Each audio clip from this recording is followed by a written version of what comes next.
آپ سب کے ذہنوں میں اس وقت ایک سوال ہوگا کہ جب کوئی وبا، کوئی بیماری ایک وبائی شکل اختیار کر لے تو اسلام اس صورتحال سے نمٹنے کے سلسلے میں کیا ہدایات دیتا ہے؟ کیونکہ یہ تو آپ جانتے ہی ہیں کہ زندگی کا کوئی گوشہ اور انفرادی اور اجتماعی زندگی کا کوئی پہلو ایسا نہیں ہے جو رحمت دو عالم صلی اللہ علیہ وآلہ وسلم کے ذریعے جس کے بارے میں کوئی واضح رہنمائی ہمیں نہ ملی ہو۔ قرآن مجید اصولی رہنمائیاں دیتا ہے، رحمت دو عالم صلی اللہ علیہ وآلہ وسلم اپنے قول اور اپنے عمل کے ذریعے اس کی پوری وضاحت کرتے ہیں۔ پھر صحابہ کرام اور صحابیات اور حضرات اہل بیت یہ سب کے سب جس طرح اس پر عمل کرتے ہیں تو اس کے بعد وہ رہنمائی بالکل بے غبار اور بالکل واضح ہو کر انسانیت کے سامنے اور بالخصوص امت مسلمہ کے سامنے آ جاتی ہے۔ بہت واضح طور پر اللہ کے رسول صلی اللہ علیہ وآلہ وسلم کا ایک ارشاد ان دنوں میں آپ میں سے بہت سے لوگوں نے بار بار سنا ہوگا۔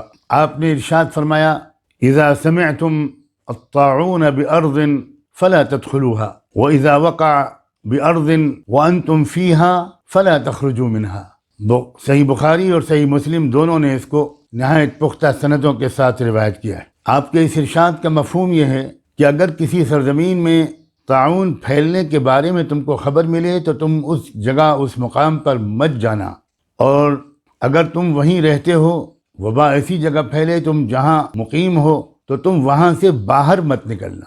یہی تو ہے آئسولیشن، یہی تو ہے قرنطینہ۔ قربان جائیں کہ رحمت دو عالم صلی اللہ علیہ وآلہ وسلم نے 1500 سال پہلے تقریباً انسانیت کو یہ آسان، فطری اور سائنٹیفک اصول وباؤں سے متاثر ہونے کے سلسلے میں بتا دیا تھا۔ اب آپ ذرا اس کو بھی غور سے سنیے کہ وبائیں پھیلیں صحابہ کرام کے دور میں، اور بعض بہت اجل صحابہ کرام ان وباؤں کی زد میں بھی آئے، اور ان کا انتقال اور جو یقیناً شہادت کی موت تھا حدیث کے مطابق، دوسری احادیث کے مطابق وہ اس وبا کے زیر اثر ہی ہوا، اسی وبا کے نتیجے میں بظاہر اسباب ہوا۔ سیدنا ابو عبیدہ ابن جراح رضی اللہ عنہ، جن کو امین هذه الامہ کا خطاب دیا تھا اللہ کے رسول صلی اللہ علیہ وآلہ وسلم نے، اور تاریخ اسلام میں ان کی بہت عظیم خدمات درج ہیں۔ ان کا انتقال بھی اسی بیماری میں مبتلا ہو کر، اسی وبائی بیماری میں مبتلا ہو کر ہوا تھا۔ سیدنا معاذ ابن جبل رضی اللہ عنہ، جن کو اللہ کے رسول نے وہ خطاب دیا تھا کہ یہ میرا ساتھی اللہ کے رسول کا رسول ہے، جب ان کو یمن کی طرف بھیجا جا رہا تھا اہل یمن کی رہنمائی اور رہبری کے لیے، تو اس وقت اللہ کے رسول نے ان سے کچھ سوالات کیے تھے، اور ان کے جوابات سے خوش ہو کر آپ نے ارشاد فرمایا تھا کہ الحمدللہ الذی فقہ رسول اللہ۔ اے اللہ، آپ کی تمام تعریف ہے کہ آپ نے اپنے رسول کے رسول کو دین کی گہری سمجھ عطا کر دی۔ پھر سیدنا معاذ، یہی معاذ ابن جبل جن کا میں نے ابھی تذکرہ کیا، غور سے سنیے، وہ خود اسی طاعون کی بیماری میں مبتلا ہو کر شہید ہوئے۔ ان کے اہلیہ مکرمہ اور ان کے 2 صاحبزادے وہ بھی اسی بیماری میں مبتلا ہو کر شہید ہوئے، اور تاریخ کی کتابیں بتاتی ہیں کہ تقریباً 25,000 افراد اس وبا کا شکار ہوئے تھے اس وقت، جن میں صحابہ کرام بھی تھے اور تابعین بھی تھے۔ کیا مطلب ہوا اس کا؟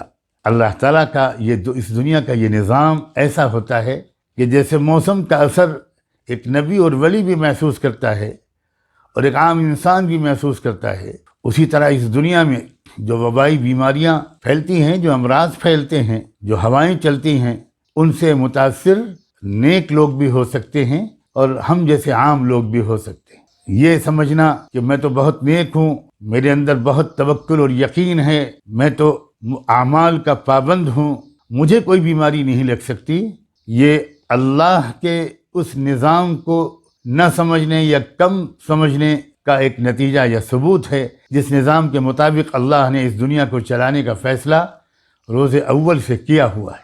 اس کے بعد آپ ذرا اور آگے بڑھیے، ان صحابہ کرام کے بعد، یعنی سیدنا ابو عبیدہ کے بعد اور سیدنا معاذ ابن جبل کے بعد، اس کے بعد ملک شام کی جو قیادت آئی وہ سیدنا عمرو ابن عاص رضی اللہ عنہ کے ہاتھ میں آئی۔ چنانچہ انہوں نے اس وبائی بیماری سے بچنے کے لیے پوری ملت اسلامیہ کو اور اس علاقے کے باشندوں کو خاص طور پر جو ہدایت دی، اسے ذرا غور سے سنیے، میں ایک سے زیادہ مرتبہ اس کو دہراؤں گا۔ انہوں نے ارشاد فرمایا الوباء کالنار وانتم وقودها فتفرقوا وتجبلوا حتى لا تجد ما يشعلها فتنطفئ. میں پھر دہراتا ہوں، الوباء کالنار وانتم وقودها فتفرقوا وتجبلوا حتى لا تجد ما يشعلها فتنطفئ. ان کے اس حکم نامے کا مفہوم یہ ہے کہ دیکھو لوگوں، سمجھو وبائی بیماری آگ کی طرح ہوتی ہے جس کا ایندھن انسان بنتے ہیں. وانتم وقودها، انسان اس کا ایندھن بن جاتے ہیں. اس لیے پہلی بات غور سے سنو، فتفرقوا، الگ الگ ہو جاؤ، فاصلہ رکھو، بہت زیادہ اختلاط مت کرو.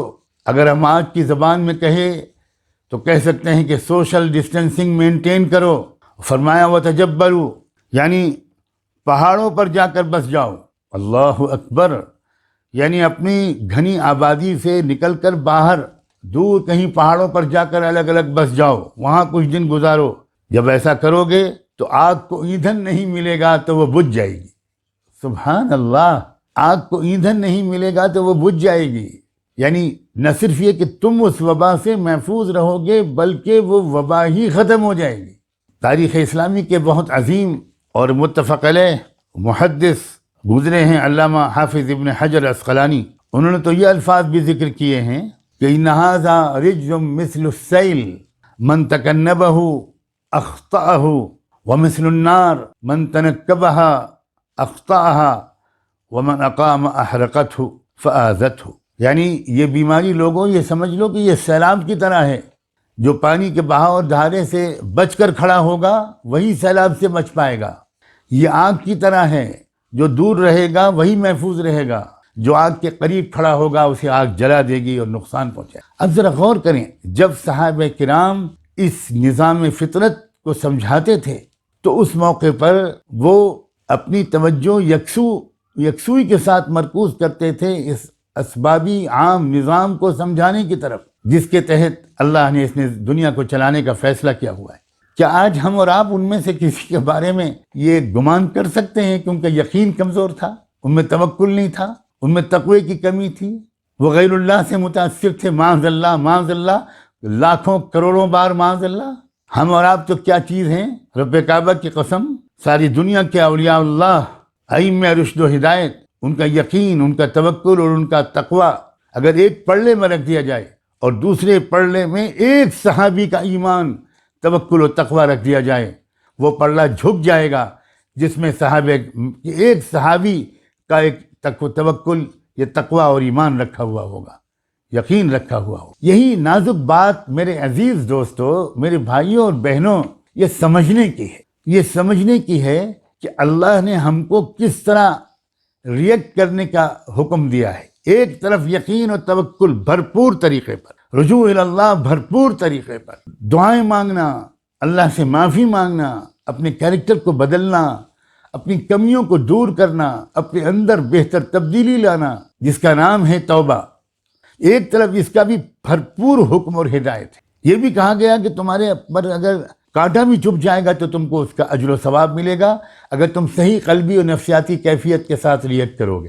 اگر تم مایوس بھی نہیں ہوگے، اللہ سے بدگمان بھی نہیں ہوگے، اللہ تعالیٰ کی قدرت اور رحمت پر شک کی بیماری میں مبتلا نہیں ہوگے، تو وہ ذرا سی تکلیف بھی تم کو اجر دے دے گی. تم استغفار کرو گے تو تکلیف بھی دور ہوگی اور اللہ کی رضا بھی حاصل ہوگی. ایک طرف یہ کہا گیا اور خوب کہا گیا، اور اس کو جتنا کہا جائے اور کیا جائے کم ہے. اور دوسری طرف ساتھ ساتھ یہ بھی کہا گیا کہ اسباب اختیار کرو، علاج کرو، احتیاطی اور حفاظتی تدبیریں اختیار کرو. اس پر بہت زور دیا گیا. ذرا غور کیجئے، سیدنا عمرو بن عاص اپنی امت کو ہدایت دے رہے ہیں اور کیا کہہ رہے ہیں؟ وبائی شکل میں ایک دوسرے کے ساتھ نہ رہو، الگ الگ ہو جاؤ. کتنا سائنٹیفک دین اور شریعت ہے اسلام، قربان جائیں. سوشل ڈسٹینسنگ مینٹین کرو. میں پورے بھروسے کے ساتھ تفرقو کا ترجمہ کر رہا ہوں، الگ الگ ہو جاؤ. یہاں تک کہ وہ فرما رہے ہیں کہ تم اپنے گھروں میں رہتے ہوئے اگر آئسولیشن نہیں کر سکتے، الگ الگ نہیں ہو سکتے، تو پہاڑوں پہ جاؤ. ظاہر ہے کہ گھنی آبادی میں وبائیں پھیلتی ہیں، اور جو پہاڑ پہ چلے جاؤ، دور دور بکھرے ہوئے رہو، خیمے لگا لو، پہاڑ پہ رہو، تو وہاں کی کھلی فضا میں سائنسداں یہ بتاتے ہیں کہ وہ جراثیم مؤثر نہیں رہ جاتے۔ قربان جائیں اس نبی امی رحمت دو عالم آقا نامدار محسن انسانیت صلی اللہ علیہ وآلہ وسلم کی اس رہنمائی پر، جو کس قدر ریشنل، کس قدر لاجیکل، کس قدر سائنٹیفک بھی تھی۔ یہ کہنا کہ وبا کے دوران الگ الگ ہو جاؤ، ایک ساتھ مت رہو، یہی تو ہے سوشل ڈسٹینسنگ۔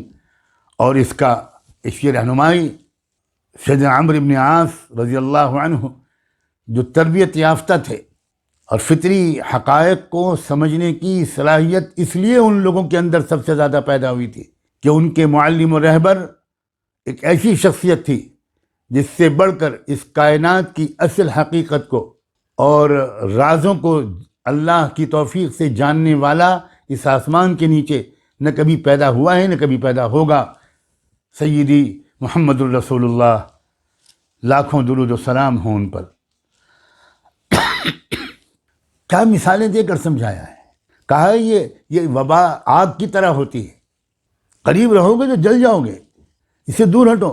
پھر میرے دوستو، اس موقع پر انہوں نے یہ نہیں کہا کہ آگ نہیں جلاتی، اللہ کا حکم جلاتا ہے۔